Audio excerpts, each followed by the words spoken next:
So you got Matt Zuccarello traded. Jimmy Vesey now on that top line. Played with Kreider and Zibanejad yesterday, had a goal and an assist. And today, Jimmy Vesey had a goal and an assist. Might he be the fit here long term? It's going to be interesting to see if he can convert on his chances. Like, if you look at scoring chances alone, it's Chris Kreider and then Jimmy Vesey right behind him. So if you slot him in there where he's going to get a lot of opportunity, let's see if he can bury it, because if he can pass it the way he did on the first goal and he can get involved and get a little bit of luck here, this is something more than just an audition for him. It's an opportunity to find himself in a top six role. Now, he just has to find his way in front of the net. Now, getting gritty and being there and being a part of everything that's chippy in the hockey game, that's important for Jimmy Vesey. All told in this game, Steve, 17 penalties combined. And it was rough. You know, I think you still have to wonder sometimes when you see Anderson's penalty and a few others where maybe the Rangers don't get the benefit of the doubt. Sometimes is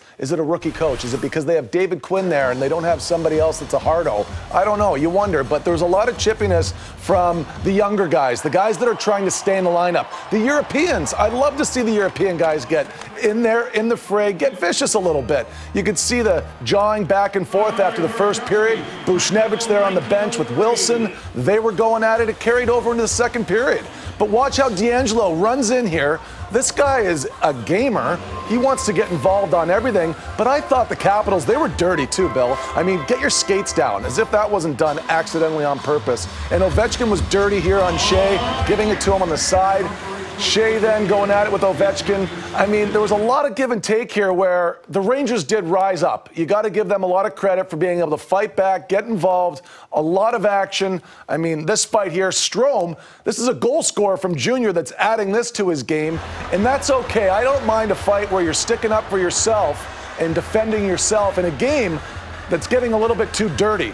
I mean, Brickley there gets cross-checked in the back of the neck. There's a lot of questionable stuff there. Last year when I watched the 7-game series, Tampa Bay Lightning versus the Washington Capitals, you could see why Washington had an edge on Tampa Bay last year. It was that. They played that style. I wonder, because everybody thinks Tampa's going to run away with it, if they have that in their game enough, because they have to answer what Washington is, and Washington's pretty dirty. And you saw Brady Skjei mixing it up. Yesterday, John Giannone reports that he came off the ice and said, I'm never going to score again. Right. Since he said that, he scored against the Devils, and he scored 2 today, including the game tire, with 30 seconds left in regulation. So oftentimes I get asked, what does decisive mean from a defensive standpoint when you're playing offense inside the blue line?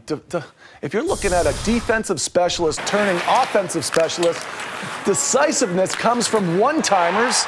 If it's a pass, just get it off your stick on the one-timer, as Brady Skjei does here. Now, it's also get it through. You've got to be able to get the puck from the points through with a snapshot or a wrist shot. A big part of Brady's game, though, is this engagement that he's having in the hockey game. So you bring the physicality a little bit, you raise the temperature, and then the puck's on your stick at the point, and you get it through. But that one right there is just get it through with a snapshot off the pass. Again, for his second today, it's a one-timer.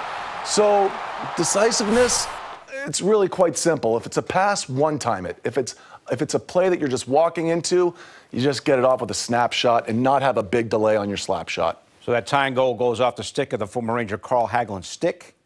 Tied up, 30 seconds to go. Game goes in overtime, and the overtime was wild.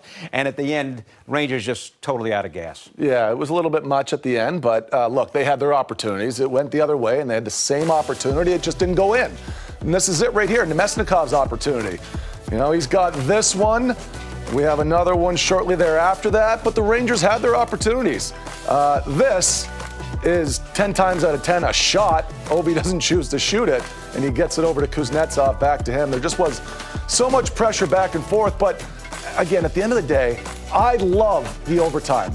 It is the best thing the NHL has brought into its game in the last 10 years. It's so exciting. If I've been around hockey all my life and I'm leaving my seat the entire overtime, I mean, that says a lot. You know, there shouldn't be that much that I haven't seen already, but this is always a new experience watching overtime. I think it's one of the best things they've done.